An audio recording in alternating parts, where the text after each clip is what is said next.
Good afternoon and welcome to the Basford United podcast episode 2. I'm Alex Wood. I'm joined this week by Mr. Harry Worgan. Harry, how are we? I'm very good, thank you, Alex. How are you? I'm really excited for today. Today is going to be a really good one.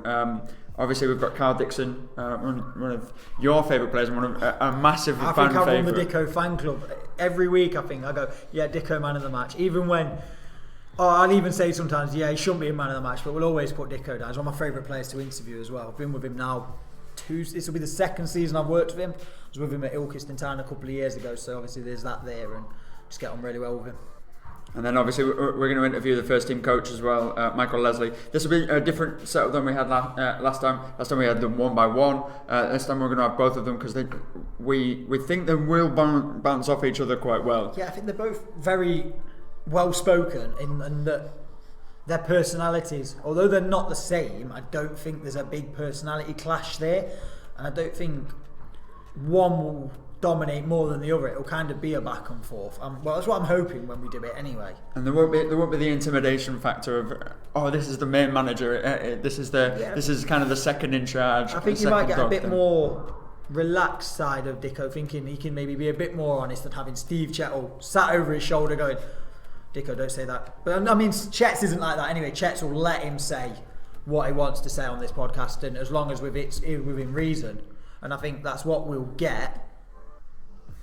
We've already had it from Steve Chettle himself, calling Kane Richards a git. We've had Kane Richards a git to train. Yeah. So we've had that. We've had the full Kane saga. So hopefully we'll get some tidbits from this. The next two voices you'll hear will be those two. Until then. So we're joined by Michael Leslie and Carl Dixon. Hi lads. All right. How are you? Okay. Are you all right? Yeah, not bad. Thank you for coming. You didn't have to, but we kind of did at the same time as well. So sorry that we've bothered you before training. So we'll just jump straight into it if that's okay. First of all, did you listen to episode 1? I did. Don Roma and obviously the gaffer. Brilliant. There we go. I didn't. If it's Don Roma, then probably not. It's a bit boring, isn't it? Is Dom one of the maybe more boring ones in the dressing room then, would you say? Yeah, it don't seem like he's got much about him, so I probably just didn't really listen to it, but I think a lot of people tune into this one just because I'm in it. Yeah, so you claiming then you've got the most banter in the dressing room? Yeah, probably second best. Who's first? Can't tell you that, mate. Secret. Dressing room secrets all come out in Basford United podcast. But what we will definitely what we'll get into is we'll get into the first 5 games of the season if that's okay. So we'll start at Warrington. That was obviously here at Greenwich Avenue, and that's where you guys are supposed to say what happened during Warrington and everything like that. I'll let you discuss that one, Dicko. Well, I was suspended, so obviously it was a bit frustrating for me, so I had to kind of watch from the sideline. And yeah, I think the boys did alright in spells, and then I feel like we struggled for a large part of the game, especially the first half. Then the second half, I don't know how we didn't score from what I was watching. It was just kind of like they had like a curse on their goal. We just couldn't put the ball in. I remember a few like good chances, a couple that dropped to Kane. It just weren't happening for him on that day. But yeah, I think overall for the first game of the season, I think we did well.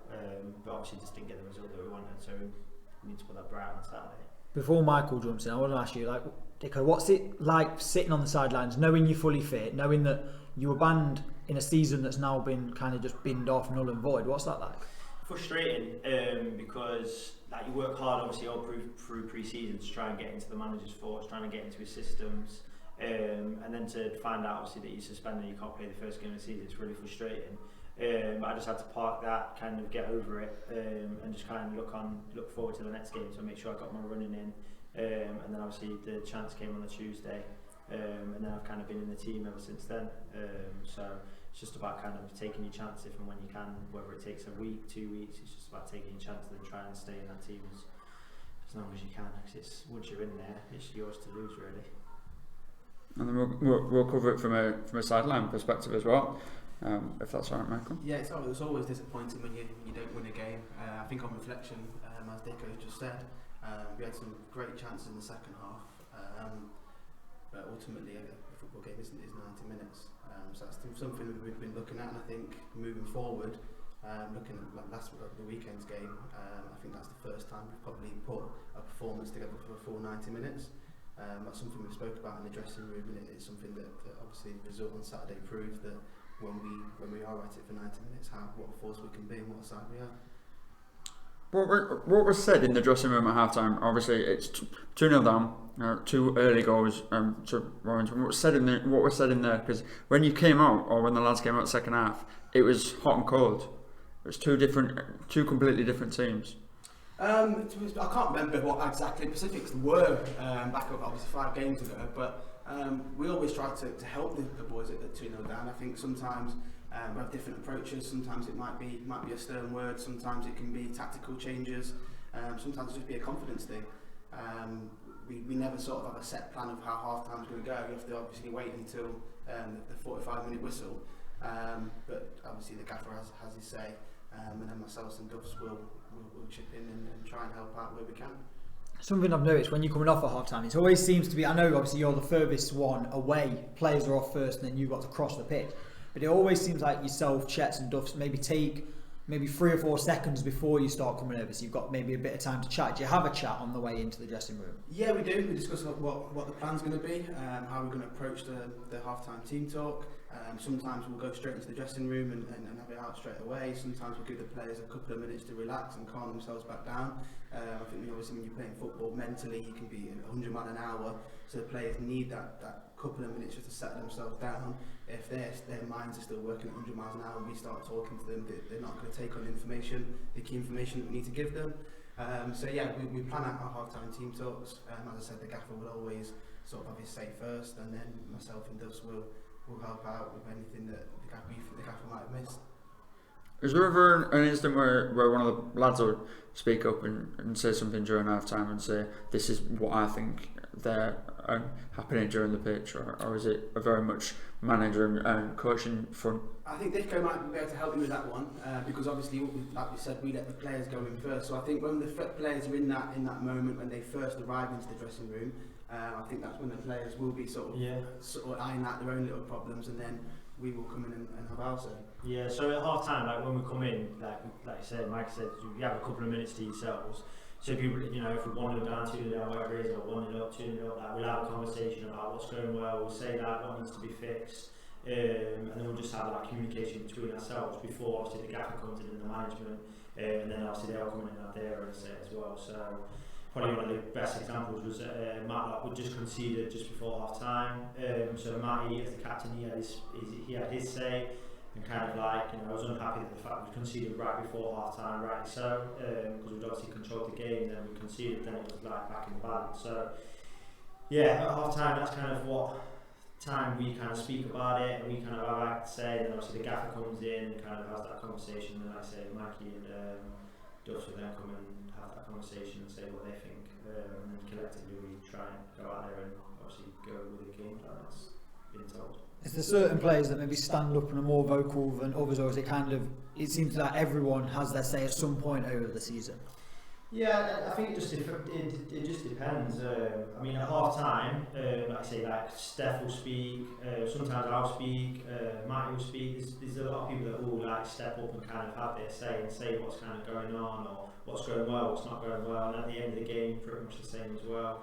And I think it's the fact when you get frustrated if you lose, especially like for example at the Chase Town game, like I was really frustrated and I kind of had a say at the end of the game, and a couple of other lads had their say as well, because obviously was annoyed at the fact that we'd just been kicked out of the FA Cup. So it just depends really on the situation, and yeah, kind of if the gaffer kind of isn't in the room, then we can have that say, and when he comes in he might offer it out and kind of say, let's do another one forward, which we did do at the end of the FA Cup game. You've kind of just touched on the Chase Town game. We won't linger on it too much because I don't want to focus really negative thing, because I know that's a running theme throughout the squad, is that we don't focus on negativity. It's mainly a positive vibe all the way through. So we'll move on to Lancaster away, which is obviously the first win of the season, 2-1, and everybody was on such a high after that game and that result, and it was a terrific thing. Obviously, Dicko, you played in the game. What was it like playing Lancaster this season? Obviously they were so strong last season. Are they exactly the same this year, or? Well, obviously I didn't play them last year, but yeah, we went up there. The management told us what kind of team they are, very direct. put balls in good areas up to the top lads. And we just started to make sure that we picked up on the seconds, make sure that we weren't giving out silly free kicks, make sure we're disciplined. And I felt like that performance was really, really disciplined. It wasn't a perfect performance, but as away games come, I was pretty good in terms of, you know, we soaked up all of the pressure and we made sure that we was hurting them in the opposite way, in the opposite direction as well. And I felt like again we did really, really well. Probably could have scored a couple more as well. So it was a really good performance, and obviously first 3 points of the season. So it's nice to just kind of get us kicked off and flying for the start of the season. Yeah, Alex mentioned there that kind of like last season they were so strong as a team.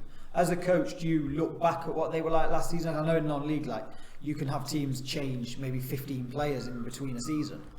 Yeah, so a lot of my time sort of outside away from the football club is sort of looking at past games, looking at the teams that we're coming up against, individual players. So for example on Saturday I was at a great result. Sunday evening I was back on YouTube looking at teams we're going to be coming up against. So I can't keep away from it. It's just something that I have to do, something that I want to do as well. I think like, it's a good challenge for me to sort of look at different styles, different ways that different teams play, and how we can then implement and combat that to go get a result on Saturday. So yeah, I think obviously with the result on Saturday, some of the things, like the goals that we scored, were from doing that little bit of extra work and studying different players and different ways that people play. Especially in non-league and especially in this league that we're in right now, there's so little video footage just on the surface of it. Is that true, or when you truly do a tape deep dive, is there so much unfound knowledge that anybody can find? No, there is. I tend to find a lot. Most clubs in this level have sort of highlights, so we'll look at the highlights videos. If we can get full videos from people, then we do that and we chase it. Obviously the higher you go up, probably the more video footage you can get, but there's some really good footage around it at this level, so yeah, we use what we can. Dicko, as a player, how much do you take on board, like Michael's sitting there watching games and saying to you, you need to do this, you need to do that? How much do the players take that on and go into the game thinking, right, we've been told we need to do X, Y and Z, remembering the information? Yeah, a lot, and like I said, Mike will go and do a lot of his research, and then again, like the gaff will put it all into the group chat, so whether the right back's a right foot, left foot player, and all that kind of thing. If they move forward, if they try and play diagonals, if they try and play down the sides of the field, what formation to play. So we have all the information prior to the game, so we get it on a Friday if we had a game on Saturday, and when we can just like sift through that and kind of look through and kind of see what we're doing as well. And I'm one of them kind of busy players as well, like I'll go on YouTube and I'll go and find the highlights and stuff like that and just see and kind of match up like who I would be coming up against, to see, you know, how tall they are, how they like to play, even though it's the highlights, do they play sideways, do they play backwards, do they take an extra touch, because then it just makes it easy for you to make that decision on the pitch of, do I go and close him down, or, you know, do we sit off and just wait to play sideways or backwards. So yeah, I think it's good to kind of do your research, and then yeah, on a Saturday it gives you that extra edge on the opponents. Do you think everybody does it, or do you think it's a thing that, right, obviously we're not the only ones that do it in this league, or do you think everybody does it as much as they should do? I think everyone does it. I think everyone will sort of try and do their homework. To what depth and what level that is, I don't know. You'd have to ask other managers that, but I do know that sort of at Basford United we do a lot of work on the opposition, but ultimately, like I said to the boys before the game, it is about us. We can do all the research and we can tell you everything about what they do, but if we don't play well, then chances are we aren't going to play well. But football's fine lines, fine margins. Most games are won by 1 or 2 goals. So yeah, we do as much as we can. We give the players as much information as we can give them. Leading on to the third straight away game, which would be Matlock Town 2-2 draw.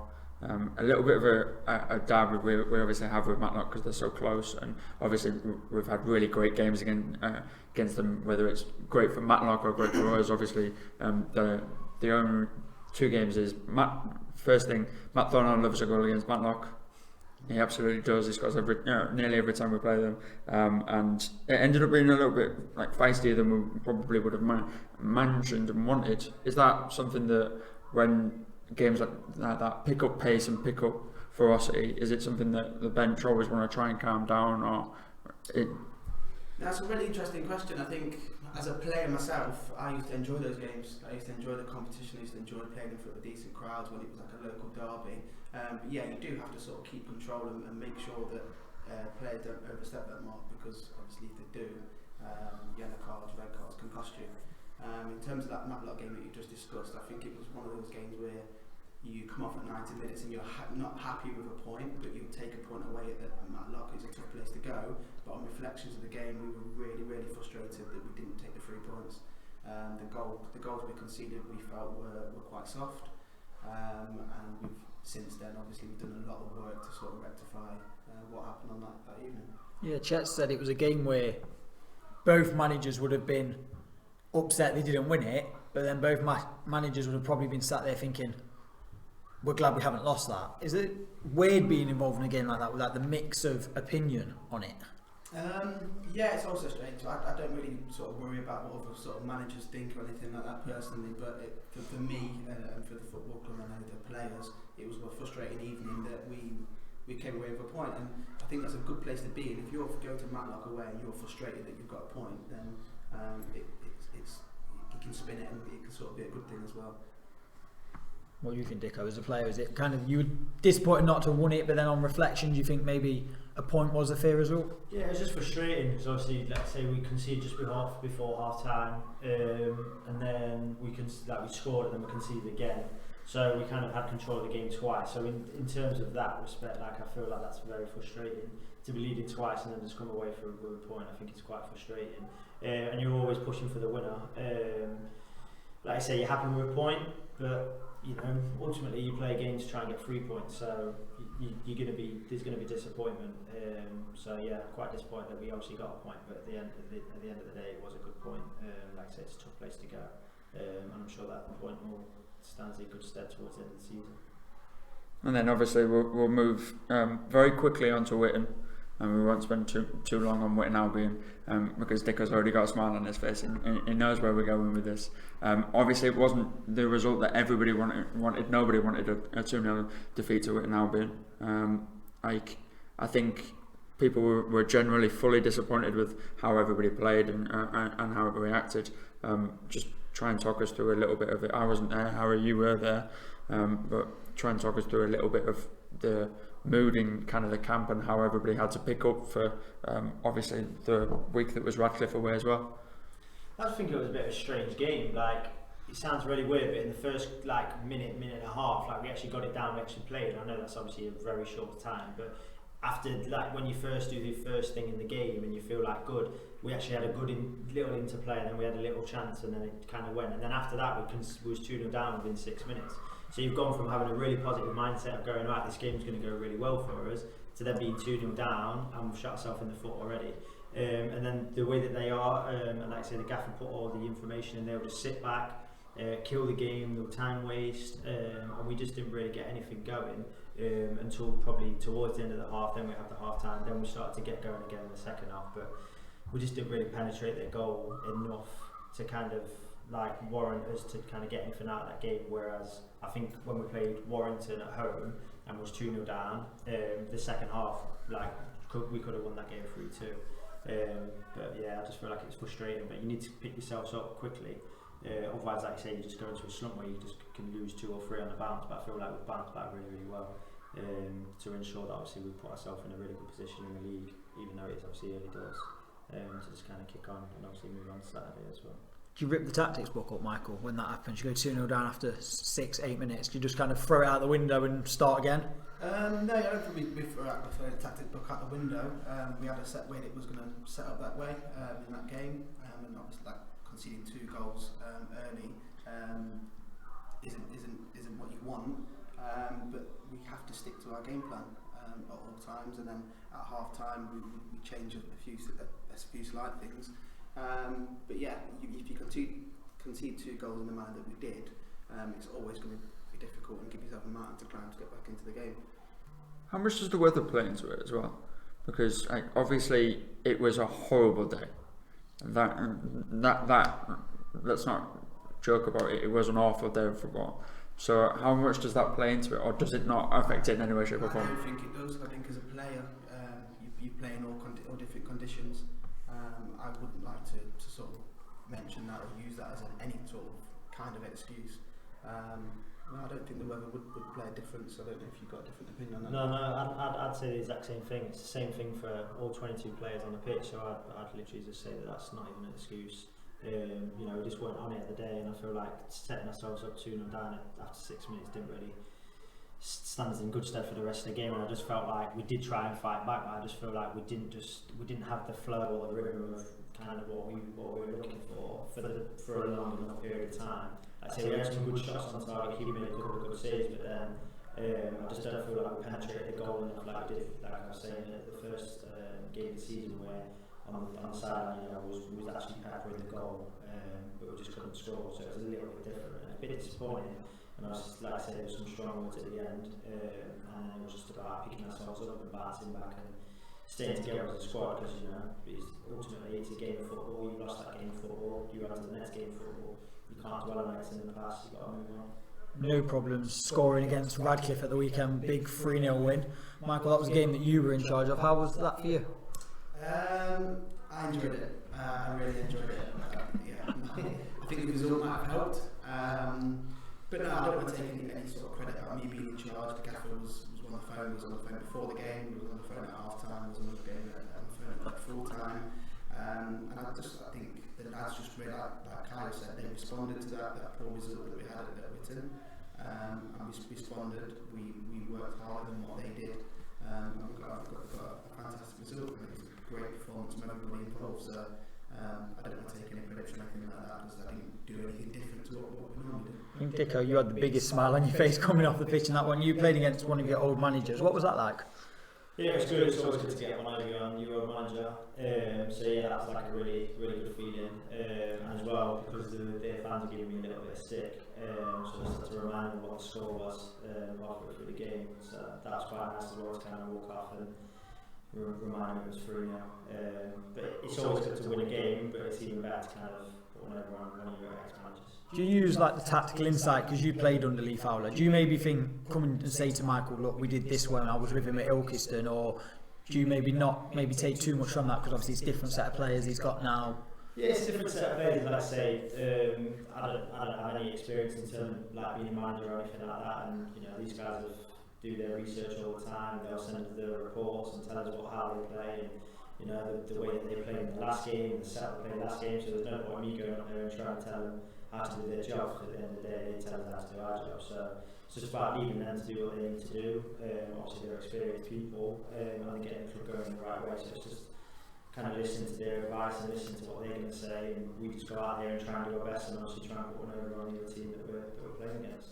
This may sound like a really silly question, because the answer is obviously going to be yes, or it is just to me, and it probably will be to Harry as well. When you're winning and the opposition fans are giving you stick, does it puts an extra spring in your step, doesn't it? Yeah, I mean, I was talking about this today at work. Like, it was a bit silly that they was trying to hammer me, because we was winning 3-0, and then they was trying to say that the left back should try and smash me, and then because he's a big lad.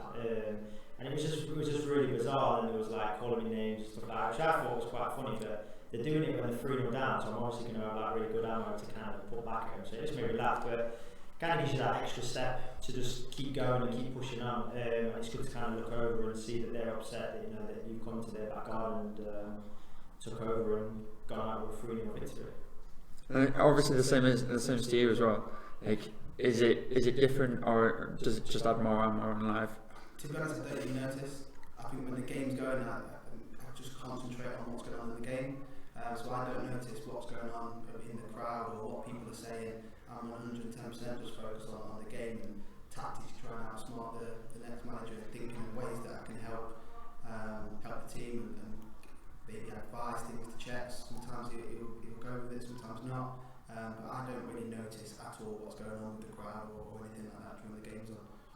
Right, we've only got a couple of minutes before I've got to send you off to training, because we actually need you to go out and prepare for Bamber Bridge at the weekend, which obviously is going to be here at Greenwich Avenue. It'll be the first game in 5 that you actually come back home. Is that like a completely different thing, or do you prefer away days, or are you always a home?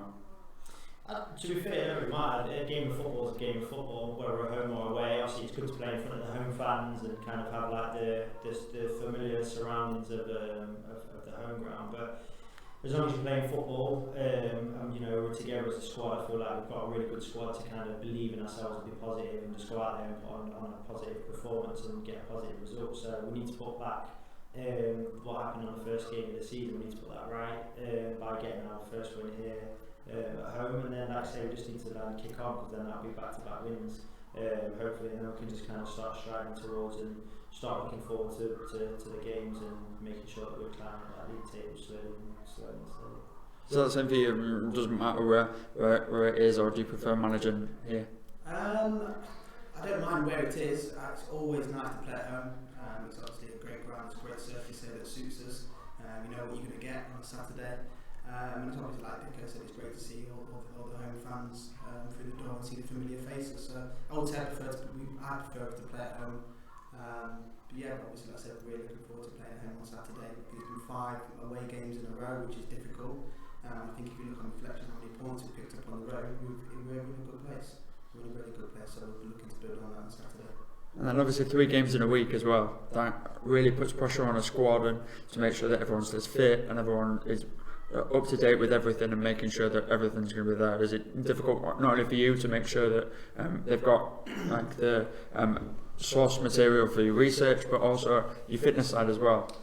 Yeah, going back to back is difficult in terms of resources and time.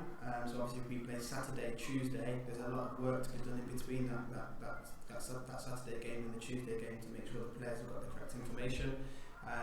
We've got a sports science person now, Mark Tinsley, who comes in and is helping now. So all the players wear trackers and pods, so we can see how much work they're doing. So for example, tonight we've got a few players that we're going to give a lighter session to because they play back-to-back games. I think there's some players that need to do a little bit more. So we use all that information from the sports science department to plan our sessions and plan for what's coming up with the 3 games like you mentioned in the week. Just a really quick interjection before I let you answer. Who runs the most? It varies. It varies. Kyle's looking at me now. He goes confident looking. Kyle's always up there. I know Steph Gilinski's always up there, but it also depends on your position as well. Some players will do more long distance running, and then some players will have more sprint distance. So it all depends on what type of play you are, what position you're playing in, what the management's asked you to do in that game. So yeah, it varies. What a true smile on his face saying, no, it doesn't matter, I still run the most. That was a true political answer as well. Like you wouldn't even give me just like one player who ran the most. Who ran the most on Saturday? It was Alex House. Actually, he covered over 11k. Wow. And his sprint distance was through the roof. And from that, he's not training tonight because he's got a tight hamstring. But yeah, 11k. I think if you compare that to sort of like Premier League players, that he was right up there. Whoever got man of the match needs to hand that award back over to Alex. It was Kieran Preston, by the way. Kieran Preston wrote it on the fan poll, man of the match. But that just things to you, right? He didn't even put Alex House down on the fan poll. It wasn't even on the man of the match poll. He wasn't even there. Yeah, no, so I'm sticking to the Dicko fan club. I was waiting for a hat trick. I already had 2 back to back. I was waiting for the hat trick. Hey, I was in your corner there, Dicko. I don't think it would have been me, but it was a good team performance. Like I say, KP made some great saves, so he deserves it. That's pretty much all that we have time for, lads. The last question that we'll have, we've got Bamber Bridge at home, Stafford Rangers, Stillybridge Celtic away, Scarborough at home, and Atherton Collies. How many points are we going to pick up from those 5 games? One word answer. As many as possible. We're aiming to pick up every single point of the league. Every game we go into, we're aiming to take 3 points. Brilliant. That's the way we work. Thank you very much, guys. Thank you, lads. Yeah, excellent. Cheers. Thanks, Thank lads. you. And that's that. We interviewed both Dicko and Michael Leslie. That was grand, yeah. I really enjoyed it actually. I thought they gave us an insight into things we don't maybe get to hear about on a Saturday or a Tuesday night when you interview the players. Dicko there talking about what it's like to play against an ex-manager. You wouldn't ever really hear that on a Saturday because we are rushed for time on a Saturday. You are talking about the game and you don't like. It'd have been great to interview Dicko Saturday, but it was more fitting for the stunning goal he scored to get the voice of Ryan Wilson. Absolutely. But then you sit down tonight and you think you get that different side of football. Yeah. And with Michael as well saying the amount of research that goes into games and everything like that, I feel like we take advantage of it and we look upon it with they'll just look at the team and look what they did last week, but the deep dive and the real tape dog nature of it is really, really interesting and fascinating, and hopefully everyone else will find so too. I think that opens a bit of an eye to non-league football, in that when you follow football like your Premier League and stuff, you expect it, but when you get down to non-league, there's kind of this opinion that, I mean, I'll be honest, before I started following non-league football, I didn't really understand non-league football, so I maybe naively was of the same opinion that they kind of just turn up on the Saturday or the Tuesday, you look at the team sheet and go, okay, we're playing, ooh, so-and-so's playing. I think fans, and maybe I didn't realise myself how much went into it. I knew obviously that they looked at tapes, but I didn't realise Michael was straight back home, getting up on Sunday morning, and the first thing he was doing was going through tapes of maybe the next 3 or 4 teams we're going to be playing, the hours he must put in. And the other thing as well is first thing Sunday, the best thing to really do is go in to last week's, go in the game you've just played, immediate notes, training Tuesday, boom, sort that and fix it for the next week. It's and meticulous. that hour of meticulous nature, I don't think that a lot of people, and hopefully you guys at home learn something, a lot of people really understand, still goes in at this level of football. Like, you will get it at high level of football, but you won't get it so much all the way through. So yeah, we have both of them there, and hopefully, Before we finish, I was going to say as well, they have full-time jobs. Yeah. Like the hours he must put in, he must be close to racking up 100 hours a week some weeks.